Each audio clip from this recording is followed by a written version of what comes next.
making disciples, transforming lives. Itu sebuah kesalahan, kita semua pasti punya alasan. Tapi untuk mengakui dan membereskannya, kita perlu mengeliminasi semua alasan dan mengakui bahwa itu salah dan terima bahwa itu adalah sebuah kesalahan, melihatnya sebagai sebuah kesalahan dan bukanlah sesuatu yang bisa dibenarkan karena sebuah alasan. Kalau itu dibenarkan, maka keturunan kita akan melakukan hal yang sama ketika mereka ada di dalam posisi yang sama seperti kita. Dengan alasan yang berbeda mungkin. Karena ternyata ditemukan bahwa alasan bisa membenarkan sebuah kesalahan. No, kesalahan adalah sebuah kesalahan. Shalom dimanapun Anda berada. Senang sekali bertemu dengan Anda kembali secara online hari ini. Firman Tuhan ini untuk Anda dimanapun Anda berada. Ketika Anda membuka hati Anda, saya percaya Tuhan pasti berbicara. Hari ini apa yang mau saya sampaikan adalah sesuatu yang buat saya sendiri sangat menarik. Kisah ini sangat menarik dan Tuhan kasih banyak pewahyuan, banyak pelajaran yang saya percaya ini juga akan berbicara dan menjadi jawaban bagi kehidupan Anda. Kita buka sama-sama di Kejadian pasal yang ke-37. Ya, saya akan usahakan kali ini kita bicara dari satu pasal ini, yaitu Kejadian pasal yang ke-37. Kita mulai dari ayat yang pertama. Ya, adapun Yakub, sampai sini dulu. Pasal ini atau ayat ini dimulai dari kalimat adapun Yakub. Jadi kenapa demikian? Karena sebelumnya menjelaskan, pasal-pasal sebelumnya menjelaskan tentang Esau, keturunan Esau, gitu ya. Nah, kemudian ini adalah waktunya Yakub. Siapa Yakub? Yakub adalah cucu dari Abraham. Abraham punya anak namanya Ishak. Ishak punya anak kembar namanya Esau dan Yakub. Ya, Tuhan sering menyatakan dirinya sebagai aku adalah Allah Abraham, Ishak dan Yakub. Wow, betapa membanggakannya ya disebut demikian. Kalau orang ada yang ngaku-ngaku, oh aku ini kenal sama pejabat ini, oh aku ini kenal sama orang penting itu gitu ya. Kadang-kadang orang yang disebut itu belum tentu kenal. Tapi ini sebaliknya, bukan kita yang ngaku-ngaku, tapi Tuhan itu mengakui si Yakub ini. Salah satu dari Abraham, Ishak dan Yakub. Ya, kehidupan Yakub ini sangat menarik. Bukan hanya karena dia adalah orang perjanjian Allah gitu yang hidup di dalam perjanjian, keturunan dari Abraham, tapi kehidupan Yakub ini sangat relevan dengan Anda dan saya. Dan saya percaya perjalanan dari kehidupan Yakub ini akan memberkati Anda, karena itu sangat memberkati saya juga. Yakub ini punya saudara kembar ya, kita tahu namanya Esau. Esau itu keluar duluan. Dia dianggap sebagai kakak karena dia keluar duluan ya. Firman Tuhan di Kejadian 25 ayat 24 sampai 28 dikatakan, setelah genap harinya untuk bersalin, memang anak kembar yang di dalam kandungannya. Keluarlah yang pertama, warnanya merah. Seluruh tubuhnya seperti jubah berbulu. Sebab itu ia dinamai Esau. Ya, arti kata Esau adalah memiliki rambut yang banyak. Makanya dikasih nama itu karena memang demikianlah dia secara fisik. Sesudah itu keluarlah adiknya, tangannya memegang tumit Esau. Jadi waktu lahir itu sudah pegang tumit kakaknya. Sebab itu ia dinamai Yakub. Ya, dalam bahasa Ibrani, Yakub itu artinya memegang tumit. Ishak berumur 60 tahun pada waktu mereka lahir. Lalu bertambah besarlah kedua anak itu. Esau menjadi seorang yang pandai berburu, seorang yang suka tinggal di padang, tetapi Yakub adalah seorang yang tenang, yang suka tinggal di kemah. Ishak sayang kepada Esau, sebab ia suka makan daging buruan, tetapi Ribka kasih kepada Yakub. Saudara, Yakub ini dari kandungan sudah bergulat. Kalau sudah baca ayat-ayat sebelumnya, si mamanya yaitu Ribka itu sampai hampir menyerah, saudara. Karena di dalam perut itu sudah berantem. Belum lahir aja sudah berantem, sampai mamanya itu sudah hampir menyerah. Tapi akhirnya keluar juga dua anak ini. Dan seolah-olah Yakub itu gak terima karena Esau keluar duluan, dia pegang itu tumitnya. Yakub bertumbuh di dalam keluarga yang sayangnya tidak ideal. Kenapa? Karena ayah dan ibunya ini ternyata punya favorit masing-masing. Ayahnya memfavoritkan anak yang pertama atau si kakak yaitu Esau. Si ibu, si Ribka ini mengasihi atau memfavoritkan si Yakub. Yakub dan Esau, kita tahu ceritanya akhirnya terpisah karena konflik yang terjadi karena berkat kesulungan yang dicuri oleh si Yakub ini dengan cara yang licik ya, dari ide mamanya tapi yang melakukan si Yakub sendiri. Akhirnya Yakub itu terpaksa terpisah dari keluarganya dan pergi ke rumah pamannya yaitu Laban. Di tengah perjalanan dia bertemu dengan Tuhan. Ketika dia tidur di atas batu yaitu di Betel, dia berjumpa dengan Tuhan di sana. Nah, sampailah dia ke rumah Laban. Di rumah Laban dia bekerja 20 tahun. Ya, 7 tahun pertama, 7 tahun yang kedua gitu kan. Dan yang terakhir, jadi ada 20 tahun dia ini bekerja dengan 10 kali dicurangi oleh Laban. Ya, Yakub dulu menipu papanya, dia ditipu 10 kali saudara ya. Tapi di tempat yang sama ini, Yakub punya istri, mendapatkan Lea, mendapatkan Rahel gitu ya. Kemudian juga budak-budak dari Lea dan Rahel ini diberikan juga kepada Yakub untuk melanjutkan keturunan yaitu Silpa dan Bilha. Jadi ada 4 istri. Nah, di tengah perjalanan ketika dia itu dari Laban sudah 20 tahun, dia akhirnya kembali pulang ke rumah ayahnya. Ya, di tengah perjalanan dia disambut atau mau ketemu dengan Esau. Yakub itu takut. Peristiwa 20 tahun yang lalu itu masih membekas dan dia takut ketemu Esau. Dia tahu dia salah. Dia tahu dia sudah berbuat licik. Dia tahu dia mencuri hak kesulungan. Tapi siapa yang sangka saudara? Pertemuan yang dia takuti begitu rupa sehingga dia susun semua anak-anaknya dan semua barang-barangnya. Ternyata adalah pertemuan yang memulihkan hubungan mereka berdua. Dia berpikir Esau masih marah. Ternyata Esau bukan lagi tidak marah, tapi Esau itu menerima si Yakub ini. Dan hubungan mereka dipulihkan. Setelah itu Yakub berjalan lagi, Yakub bertemu dengan malaikat Tuhan, dia bergumul dan menang gitu kan. Kemudian dia diberkati. Setelah maju lagi, setelah dia bergerak lagi, berpindah tempat lagi, tinggal di dekat yang namanya daerah Sikem, terjadi peristiwa yang buruk saudara. Anak perempuannya yang namanya Dina itu diperkosa oleh anak dari raja setempat. Ya, dan kakak-kakaknya ini nggak terima adiknya diperkosa. Mereka berbuat muslihat, semua orang laki-laki di kota itu dibunuh. Saudara bisa bayangkan menjadi Yakub. Yakub itu sudah sedih, marah, anaknya diperkosa, saudara-saudaranya atau anak-anak yang lain tidak membantu, tambah memperburuk kondisinya. Ya, kemudian dari situ, dari Sikem, Yakub berjalan lagi ke Betel. Di Betel dia ketemu Tuhan. Dia ketemu Tuhan, dikasih nama Israel gitu ya, diberkati. Nah, kemudian Yakub berangkat lagi. Tapi tidak jauh dari Betel, istrinya yang paling dicintainya yaitu Rahel melahirkan anak terakhirnya yaitu Benjamin. Tapi ketika melahirkan Rahel meninggal dunia. Ya. Terus dia melanjutkan perjalanan lagi. Jadi on the way kembali ke rumah ayahnya ini ternyata dia banyak singgahnya ya saudara ya.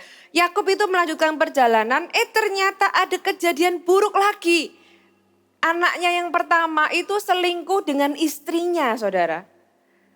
Jadi Ruben ini anak sulung itu selingkuh dengan ibu tirinya.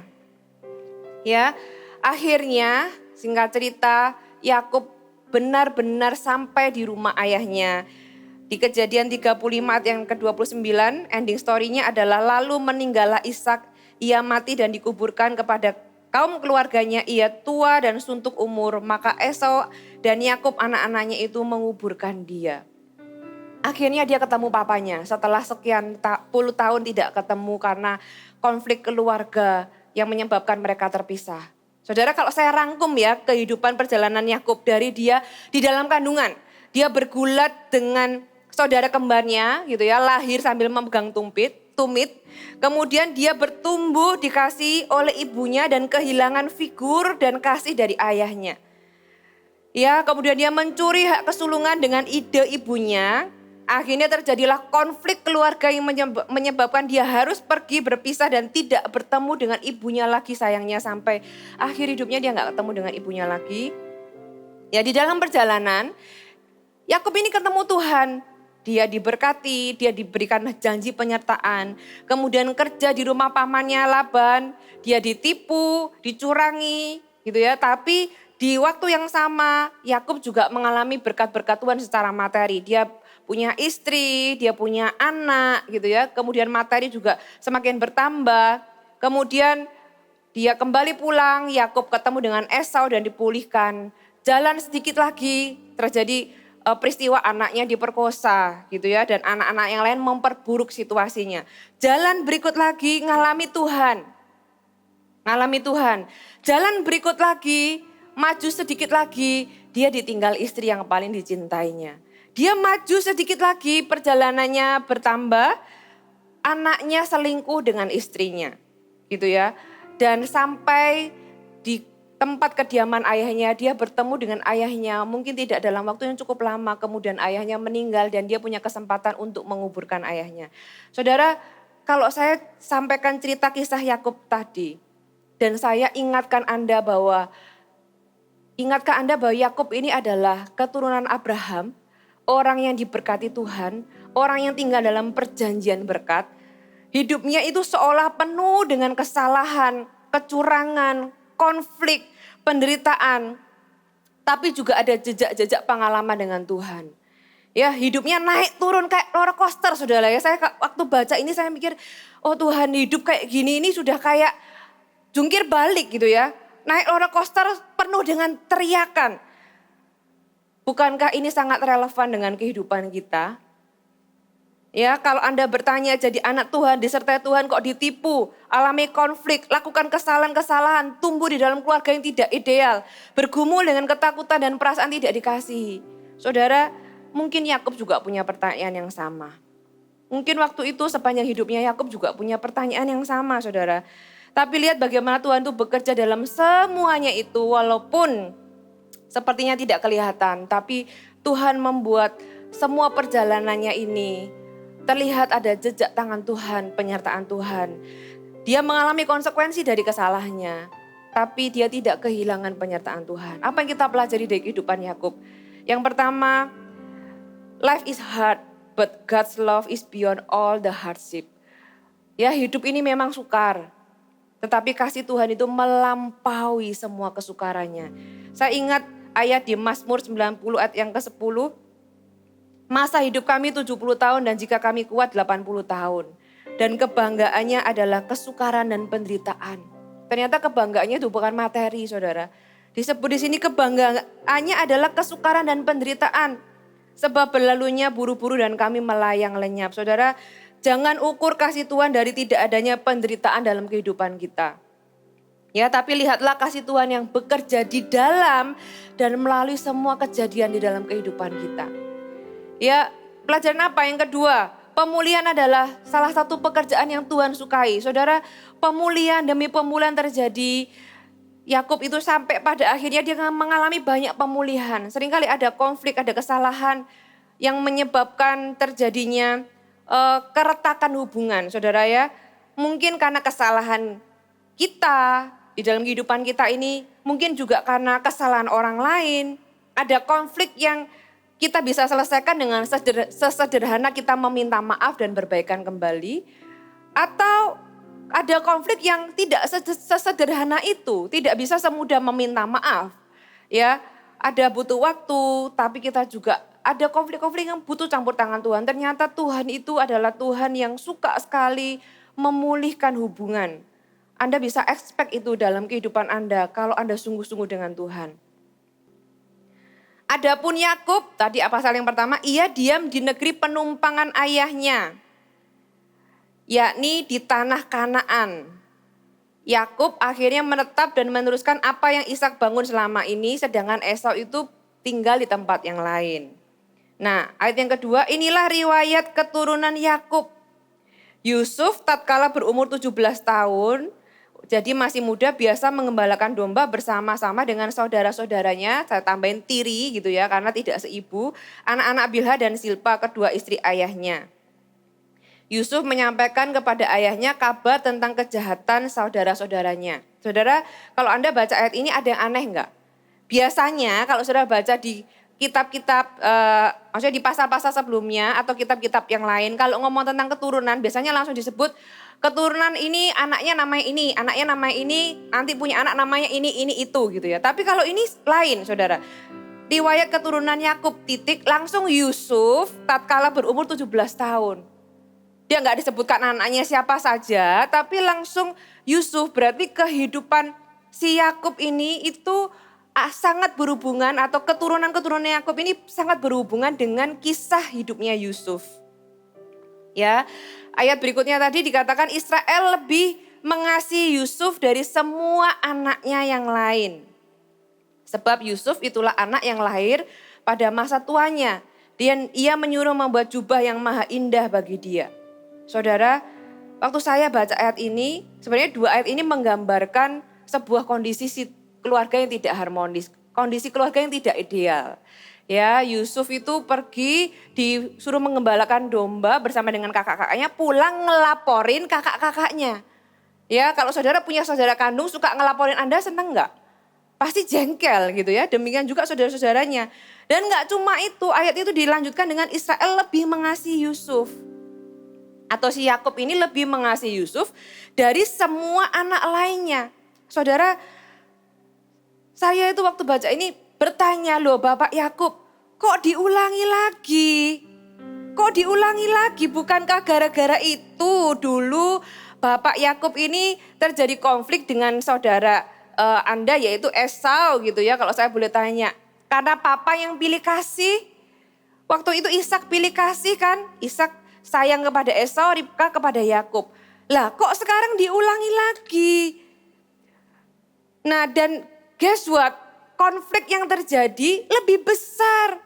Kalau dulu Esau dengan Yakub terpisah, nah ini yang terjadi lebih buruk lagi. Kita tahu ceritanya sampai akhirnya Yusuf dijual oleh saudara-saudaranya. Ayat yang keempat, setelah dilihat oleh saudara-saudaranya bahwa ayahnya lebih mengasihi Yusuf dan dari semua saudaranya, maka bencilah mereka itu kepadanya dan tidak mau menyapa dengan ramah. Saudara, apa yang kita belajar dari sini? Kita harus mengakui bahwa kesalahan itu adalah kesalahan. Kalau tidak, itu akan terulang di generasi-generasi berikutnya. Ya, untuk sebuah kesalahan, kita pasti punya alasan, Saudara. Tapi untuk mengakui dan membereskan, kita perlu mengeliminasi semua alasan. Ya, dalam hal ini adalah pilih kasih. Tapi itu juga berlaku untuk kesalahan-kesalahan yang lain. Kalau Ishak alasannya adalah karena Esau itu suka berburu dan Ishak suka makan daging buruan. Loh, apakah karena Yakub ini gak suka berburu maka dia tidak layak dikasih dengan kasih yang sama? Apakah alasan itu membenarkan? Tentu tidak. Tapi selalu ada alasan untuk sebuah kesalahan. Yakub, dia berkata dia mengasihi Yusuf lebih dari yang lainnya. Kenapa? Karena Yusuf lahir di masa tuanya. Loh, apakah saudara-saudara yang lain karena lahir di masa mudanya Yakub, apakah mereka tidak layak dikasih dengan kasih yang sama? Enggak juga. Saudara, setiap kita ini pasti punya kesalahan kecil maupun besar. Saya sendiri sebagai orang tua, saya punya banyak penyesalan. Saya memulai keluarga dengan Pastor Fuji gitu ya. Kita punya 3 orang anak saat ini. Dan ketika saya flashback ke belakang, saya melihat banyak penyesalan. Ada titik-titik di mana saya itu minta maaf. Satu kali saya diingatkan Tuhan, ya, waktu anak saya masih kecil di usia tertentu tuh kalau Anda punya anak mungkin usia TKB atau SD awal-awal gitu ya. Kalau di rumah Anda ada telepon atau ada handphone, dia pasti akan suka telepon sama orang tuanya. Halo ma, beginilah begitu, boleh ini enggak, boleh itu enggak, aku mau beli ini, aku mau, dan sebagainya. Kalau dulu tuh anak saya telepon hampir sekian menit sekali, saudara. Saya di kantor itu sampai di titik terganggu sehingga saya itu sampai harus berkata, sudah jangan telepon lagi, saudara. Dan setelah itu sekian tahun sih nggak pernah telepon ya, mungkin berkurang gitu ya. Tapi saya menyadari, iya ya, kok sekian tahun itu nggak kayak dulu lagi. Saya berpikir, oh mungkin karena usia bertambah dan sebagainya. Tapi Roh Kudus itu memberikan saya sebuah dorongan untuk saya itu ajak bicara anak saya dan meminta maaf. Saya tahu saya salah gitu ya, saya ajak bicara yang pertama, anak pertama saya ajak bicara. Saya bilang, C, mama mau ngomong gitu ya. Oh ya, saya jelaskan. Ya mama dulu waktu kamu kecil tuh kamu suka telepon mama begini. Dia sudah lupa sebenarnya, dia udah lupa kejadiannya. Oh ya, aduh pasti menjengkelkan sekali, dia bilang gitu. Ya mama waktu itu memang jengkel, tapi mama tidak seharusnya memperlakukan kamu seperti itu gitu ya. Tapi dia jawab begini, but I can understand ma. Saya bisa mengerti kalau aku ada di posisimu, aku pasti akan melakukan hal yang sama, dia bilang demikian. Terus saya bilang, C, I don't need your understanding, saya nggak butuh pengertianmu, I need your forgiveness, saya bilang. Ketika saya menjelaskan, saya tidak butuh pengertian. Kenapa? Karena that's the point, dia bilang kalau aku ada di posisimu, aku akan melakukan hal yang sama. Saya bilang that's the point, saya nggak mau kamu nanti kalau ada di posisi yang sama kayak mama, you will do the same thing. Saya nggak mau itu terjadi lagi. Makanya mama bilang it's a mistake, itu sebuah kesalahan yang kamu tidak perlu ulangi lagi. Kamu harus melihat kesalahan sebagai kesalahan. Bukan ada alasan untuk membenarkan kesalahan itu. Saya bilang I need your forgiveness. I don't need your understanding. Saya nggak butuh kamu mengerti karena alasan-alasan yang mama berikan ini. Enggak, apapun alasan itu tidak membenarkan perbuatan saya. Harusnya saya bisa melakukan dengan lebih baik. Saya bisa menjelaskan anak saya bisa kasih mungkin batasan, tapi saya nggak menolak mereka dan sebagainya. Saudara, yes we have regrets gitu ya, tapi kita bisa punya kesempatan untuk membereskan kalau kita ini mau mengakui kesalahan dan tidak memakai alasan untuk menjadi excuse. Ya sekali lagi untuk sebuah kesalahan kita semua pasti punya alasan seperti yang saya sebutkan tadi. Tapi untuk mengakui dan membereskannya kita perlu mengeliminasi semua alasan dan mengakui bahwa itu salah. Dan terima bahwa itu adalah sebuah kesalahan, melihatnya sebagai sebuah kesalahan. Dan bukanlah sesuatu yang bisa dibenarkan karena sebuah alasan. Kalau itu dibenarkan maka keturunan kita akan melakukan hal yang sama ketika mereka ada di dalam posisi yang sama seperti kita. Dengan alasan yang berbeda mungkin. Gitu ya, karena ternyata ditemukan bahwa alasan bisa membenarkan sebuah kesalahan. No, kesalahan adalah sebuah kesalahan. Saudara, bagaimana dengan kehidupan Anda? Saya percaya orang menikah itu punya anak, Anda pasti punya sebuah kerinduan bahwa keturunan Anda akan punya kehidupan yang lebih baik, betul? Anda nggak mau kan kesalahan Anda itu terulang kembali kepada anak cucu Anda. Anda ingin mereka punya kehidupan yang lebih benar, lebih baik, lebih lurus. Bahkan kalau bisa kesalahan-kesalahan Anda itu tidak terulang. Saudara, Anda perlu mengajar dan bahkan kalau Anda perlu melakukannya, Anda perlu mengakui dan mengajarkan hal yang benar. Mama pernah salah. Saya bilang sama anak saya setelah saya bicarakan itu, saya bilang, C, saya nggak janji bahwa saya sebagai orang tua tidak akan berbuat salah lagi. Tapi saya berjanji mau jadi orang tua yang lebih baik. Terus kita endingnya hak lah satu sama lain gitu ya. Ya it's a good closure. Sama anak yang kedua saya juga ambil waktu untuk ngomong di waktu yang lain. Karena anak yang kedua ini berbeda. Saya lebih banyak marah itu kepada anak yang pertama. Nah anak yang kedua ini lebih banyak melihat anak yang pertama dimarahin. Nah yang kedua ini dia lebih menjaga diri. Oh kalau gitu dimarahin saya tidak melakukannya. Saya bilang sama anak yang kedua, Mama tahu mama punya banyak kesalahan, mama tahu kamu lihat Cece dimarahin dan sebagainya gitu ya. Kalau kita marah dulu itu marah dengan salah lah gitu ya. Terus saya minta maaf juga, saya bilang itu sebuah kesalahan, mama berharap Meme bisa memaafkan mama dan sebagainya bla bla bla. Kita ending with good closure, kita hugging satu sama lain. Ya saya ambil waktu, saya berharap dan berdoa sungguh-sungguh setiap pemberesan ketika mereka melihat kesalahan adalah sebuah kesalahan. Mereka ada di sebuah titik tahu bahwa itu adalah sebuah pilihan dan mereka punya pilihan untuk tidak melakukannya. Saudara, ketika saya melihat ini, aduh Bapak Yakub kenapa kok diulangi lagi? Dulu kan harusnya kan sudah belajar, dulu kan sudah ada konflik dengan Esau. Sekarang akhirnya Yusuf dijual. Ya, cerita di Kejadian 37 berlanjut dengan tambah memanas. Tambah panas ceritanya. Yusuf itu cerita tentang mimpinya kepada saudara-saudaranya. Tentang berkasnya, terus saudara-saudaranya menyembah dia. Mimpi yang kedua lebih ekstrim lagi. Matahari, bulan dan ke-11 bintang menyembah si Yusuf ini. Ya, coba Anda posisikan diri Anda bukan sebagai Yusuf tapi sebagai saudara-saudaranya Yusuf yang tidak dicintai gitu ya sama ayahnya. Orang yang dicintai ayahnya ini suka membesar-besarkan sesuatu. Terus dia si Yusuf ini suka melaporkan kesalahan saudaranya sehingga papanya ini tambah marah atau tambah nggak suka gitu ya. Kemudian dia cerita mimpinya apa enggak tambah jengkel, marah. Ya, bagaimana kita menyikapi ini? Kalau Anda ada di posisi seperti saudara-saudaranya Yusuf, Anda berada di dalam, mungkin Anda merasa ini tidak adil.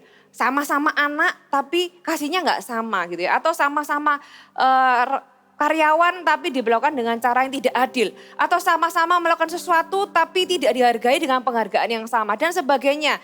Saudara, bagaimana Anda bisa menyikapi ketidakadilan? Jangan hidup sebagai korban, Anda bukan korban ya. Kalau Anda merasa tidak adil, dapatkan dari Tuhan apa yang Anda tidak dapatkan dari orang yang seharusnya memberikan kepada Anda. Tuhan itu dapat menutup lubang di dalam hidup kita, di dalam hati kita. Di dalam dunia ini ketidakadilan adalah sesuatu yang pasti kita hadapi. Sesuatu yang ada di dalam kehidupan kita yang kemungkinan besar kita tidak bisa hindari. Jadi kalau itu tidak bisa kita hindari, yang kita bisa lakukan di dalam kontrol kita adalah respon kita. Nah, tidak adil itu bukan cuma bagi saudaranya Yusuf loh saudara. Tidak adil itu kayak ini loh, kayak mainan yang bisa ke kanan, ke kiri, tidak seimbang gitu ya. Yang satu mungkin ringan, jadi dia naik ke atas. Tapi bukan berarti yang paling dikasihi atau yang paling berat itu sesuatu yang menyenangkan juga. Sama-sama tidak adil sebenarnya antara yang tidak dikasihi dengan yang lebih dikasihi. Nah kalau Anda ada di posisi Yusuf, ya Anda adalah pihak yang mengalami favoritisme atau yang menjadi anak favorit atau menjadi karyawan favorit atau menjadi orang terfavorit gitu ya. Saudara harus bisa bijaksana dengan yang lain. Ya, share. Kalau kasih Anda itu berlebihan gitu ya, sedangkan yang lain kurang, ya saudara harus tahu untuk bisa mengasihi mereka. Bukannya tambah memperbesar jurang antara orang yang mengasihi Anda dengan orang-orang yang tidak dikasihi gitu ya. Anda harus juga bisa bersikap bijaksana. Mari kita lanjutkan cerita ini. Suatu hari saudara-saudara Yusuf mengembalakan domba di dekat Sikem. Ingat Sikem ini adalah tempat yang pernah terjadi konflik besar, konflik kota karena anak Yakub diperkosa. Ya, dengan anak-anak yang lain marah sampai semua orang lagi dibunuh di kota itu. Nah wajar lah kalau Yakub ini khawatir ketika anak-anaknya mengembalakan di daerah Sikem. Makanya dia suruh Yusuf pergi ya cari tahu kondisi saudara-saudaramu. Nah, akhirnya singkat cerita Yusuf menemukan mereka. Karena Yakub menyuruh Yusuf untuk cari tahu supaya pulang bawa kabar tentang saudara-saudaranya. Yusuf menemukan mereka. Dari 10 saudaranya yang mengembalakan kambing domba, ketika dia lihat Yusuf datang, wah itu si Yusuf tuh. 8 orang saudaranya berniat membunuh dia. Ya, Ruben kakak tertua mau menyelamatkan dia tetapi dia juga tidak berani mengkonfrontasi adik-adiknya. Kita baca di ayat pasal yang ke-37, ayat yang ke-18. Dari jauh ia telah melihat kepada mereka, si Yusuf lihat saudara-saudaranya. Tetapi sebelum ia mendekat kepada mereka, mereka telah bermufakat mencari daya upaya untuk membunuhnya. Kata mereka seorang kepada yang lain, lihat tukang mimpi kita itu datang. Sekarang marilah kita bunuh dia dan kita lemparkan ke dalam salah satu sumur ini. Lalu kita katakan seekor binatang buas telah menerkamnya dan kita akan lihat nanti bagaimana jadinya mimpinya itu. Ketika Ruben mendengar hal ini, ia ingin melepaskan Yusuf dari tangan mereka. Sebab itu katanya, jangan kita bunuh dia. Lagi kata Ruben kepada mereka, janganlah tumpahkan darah, lemparkan dia ke dalam sumur yang ada di padang gurun ini, tetapi jangan apa-apakan dia. Maksudnya hendak melepaskan Yusuf dari tangan mereka dan membawanya kembali kepada ayahnya. Kalau memang mau lepaskan Yusuf itu jangan pakai cara ini. Langsung kakak tertua. Bilang dong sama adiknya, stop jangan bunuh Yusuf, itu adik kita, titik. Kenapa masih ikut alur cerita mereka dan sebagainya. Suruh masukin ide dari Ruben, dia menyuruh memasukkan si Yusuf ini ke dalam sumur. Kenapa enggak dengan tegas? Di poin ini Ruben gagal menjadi seorang kakak, sebagai seorang kakak tertua yang harusnya bisa berbicara kepada adik-adiknya. Saudara, siapa yang sangka bahwa hari itu adalah hari yang mengubah sejarah dalam kehidupan keluarga ini. Bukan cuma Yusuf tapi juga saudara-saudaranya. Ya, Kejadian 37 kita lanjutkan ayat yang ke-23. Baru saja Yusuf sampai kepada saudara-saudaranya, mereka pun menanggalkan jubah Yusuf yang warna-warni itu, jubah maha indah yang dipakainya itu, dan mereka membawa dia dan melemparkan dia ke dalam sumur, sumur itu kosong tidak berair. Ayat 25, kemudian duduklah mereka untuk makan. Kok bisa makan? Saya sampai waktu baca ini, itu adiknya si Yusuf itu sudah teriak minta tolong di dalam sumur. Tolong, tolong gitu ya, mungkin sekuat tenaga. Mereka duduk makan loh saudara kakak-kakaknya ini. Ketika mereka mengangkat muka, kelihatanlah kepada mereka suatu kafilah orang Ismail datang dari Gilead dengan untanya yang membawa damar Sam dan damar ladan, dan dalam perjalanannya mengangkut barang-barang itu ke Mesir. Lalu kata Yehuda kepada saudara-saudaranya itu, apakah untungnya kalau kita membunuh adik kita itu dan menyembunyikan darahnya, marilah kita jual kepada orang Ismail ini dan jangan apa-apakan dia. Karena ia saudara kita, darah daging kita, dan saudara-saudaranya mendengarkan perkataannya itu. Saudara, Yusuf tidak pernah menyangka bahwa hari itu akan terjadi. Dia masuk ke dalam lubang, kemudian dia dijual. Di dalam kehidupan kita, seringkali kita juga ada masa-masa yang kita nggak pernah sangka itu akan terjadi. Ya, kalau Yusuf adalah lubang sumur itu. Kalau bagi manusia kita, lubang itu bisa berarti PHK, bisa berarti luka, bisa berarti kita kehilangan kedua orang tua kita, atau dalam bentuk diagnosa yang buruk. Saudara, mungkin itu dilupakan, perceraian, ditinggal, difitnah dan sebagainya. Itulah lobang-lobang yang mungkin tanpa kita bisa berjaga-jaga. Yusuf tidak pernah tahu bahwa hari itu dia akan mengalami itu. Saya percaya Yusuf itu datang pasti dengan senyum yang lebar. Saudara, dia itu pergi keluar dari rumah ayahnya memakai jubah maha indah. Saudara bayangkan Anda pakai baju paling mahal sedunia gitu. Atau jubah yang maha indah, baju yang sangat luar biasa bagusnya, mengundang decak kagum dari orang-orang yang melihatnya dan tahu siapa Anda, tahu harga baju yang Anda pakai. Anda akan keluar dengan sangat pede, dengan ketawa, dengan senyum gitu ya. Terus dia cari saudaranya, awalnya gak ketemu, akhirnya ketemu, dia menemukan, akhirnya aku disuruh papaku berhasil ketemu dengan saudara-saudaraku. Dia datang dengan senyum, dia gak tahu bahwa hari itu senyumnya berubah menjadi tangisan yang pedih, yang tidak dihiraukan oleh saudara-saudaranya. Saudara, di dalam lubang mungkin yang kelihatan hanya tembok. Ya, mungkin si Yusuf ini bertanya-tanya, ini bagaimana ini ujungnya? Saudara, di dalam kehidupan kita bisa aja mengalami hal-hal yang kita tidak sadari. Beberapa waktu yang lalu saya punya teman, anak CG saya ketika saya masih kuliah dulu, kita sudah lama puluhan tahun gak pernah kontak, tiba-tiba adik dari teman saya ini atau anak CG saya ini ngontak saya, DM lewat Instagram. Dia bilang, dia sebut nama kakaknya, si A ini anaknya barusan meninggal. Saya sampai kaget saudara. Jadi waktu itu saya ketawa-ketawa dengan beberapa rekan kerja. Ketika saya baca itu langsung saya diem. Saya speechless. Saudara, saya ikut sedih, saya memang sudah lama gak ketemu, anaknya masih umur 5 tahun.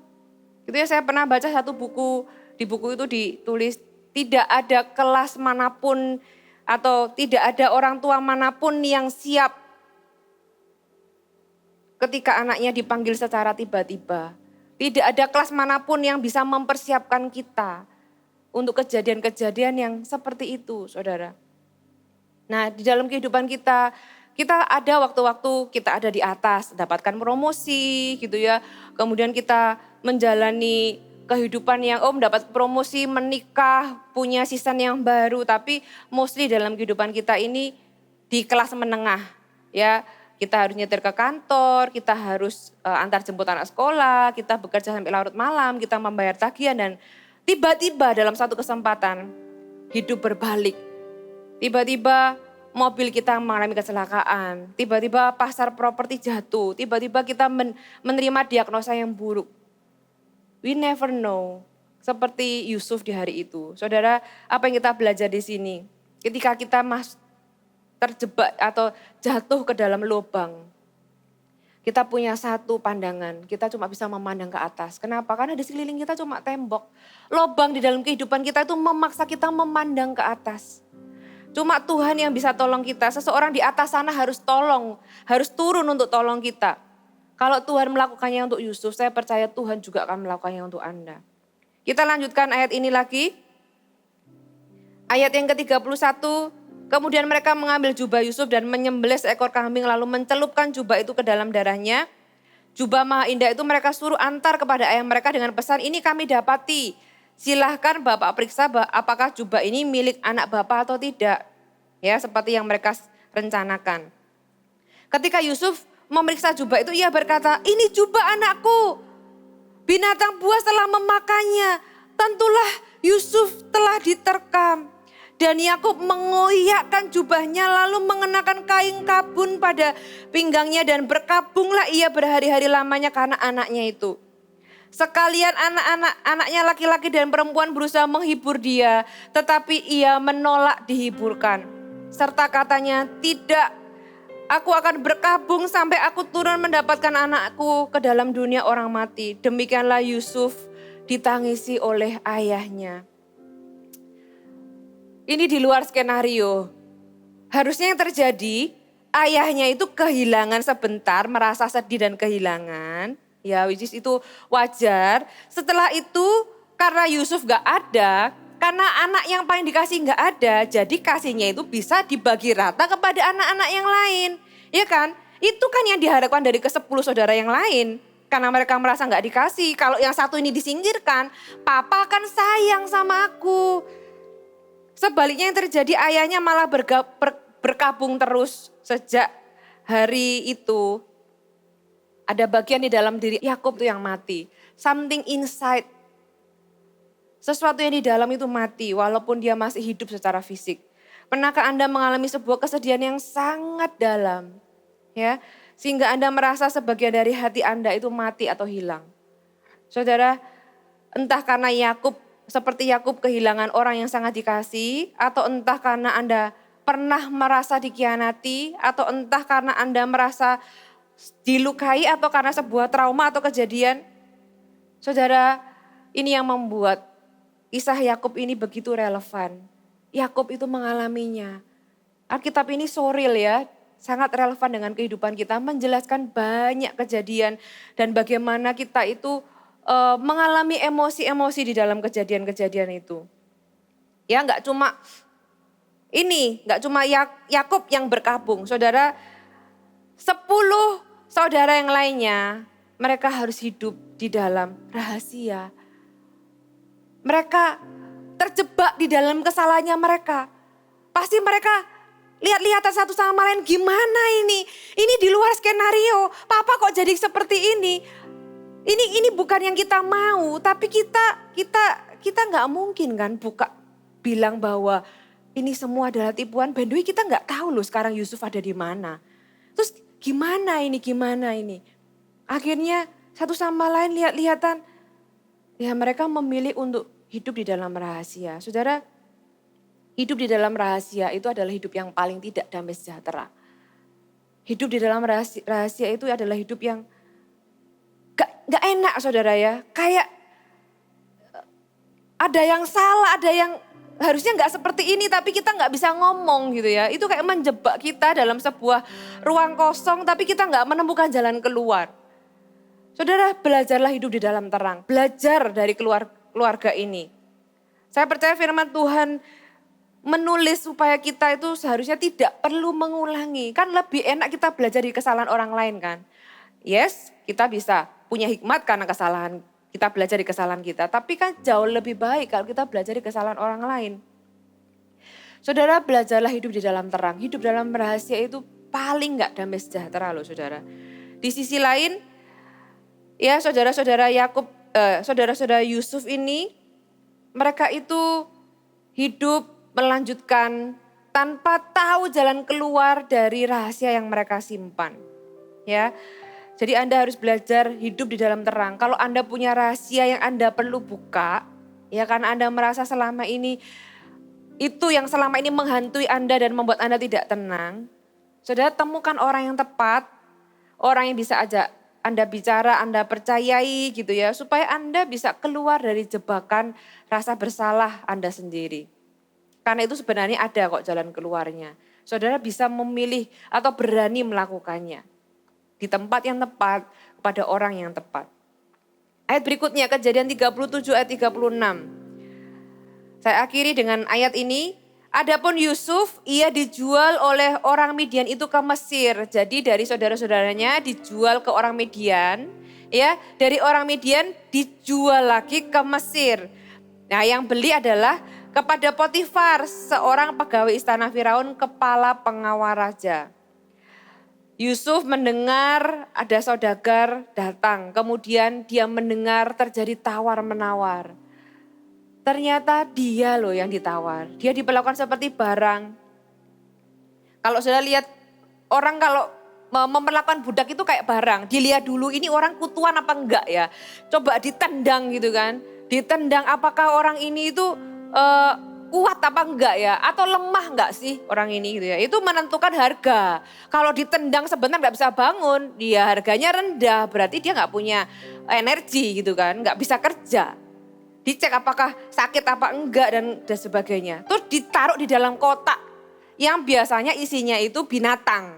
Saudara ya, kemudian diperjualbelikan, sudah kayak orang transaksi barang, sudah kayak orang beli barang di pasar gitu. Cuma ini bentuknya orang. Saudara, Yusuf tidak pernah menyangka bahwa itu terjadi dalam kehidupannya. Ya, Yusuf ada di Mesir sekarang. Dia nggak tahu bahasa Mesir atau saya membayangkan dia mungkin nggak pernah pergi sejauh ke Mesir gitu ya. Makanannya aneh, nggak kayak makanan rumah. Dia jadi budak tuh kerja nggak ada jamnya. Kalau kita kerja ada jam kantor, jadi budak itu 24 jam. Harus ready ya kapanpun dibutuhkan. Ya pekerjaan yang melelahkan dari anak mama, anak papa gitu ya. Tiba-tiba harus kerja, dia terasing, dia dijual, dia di tempat yang dia nggak kenal, dia sendirian dengan orang-orang yang dia baru kenal. Ya mungkinkah ketika saya sampaikan firman ini kepada Anda merasa bahwa saya juga sama kayak Yusuf. Anda punya versi Mesir Anda sendiri. Terasa asing, Anda merasa ada di sebuah tempat yang ramai tapi Anda merasa aku di mana ya? Aku nggak merasa nyambung dengan orang-orang sekitarku. Anda nggak tahu bahasa mereka, budaya yang baru, cara hidup yang baru. Di sisi lain, pengharapan Anda hancur. Sudah tidak ada keluarga lagi, teman atau siapapun semuanya habis. Saudara, ketika semua tidak ada, siapa yang tersisa? Tuhan.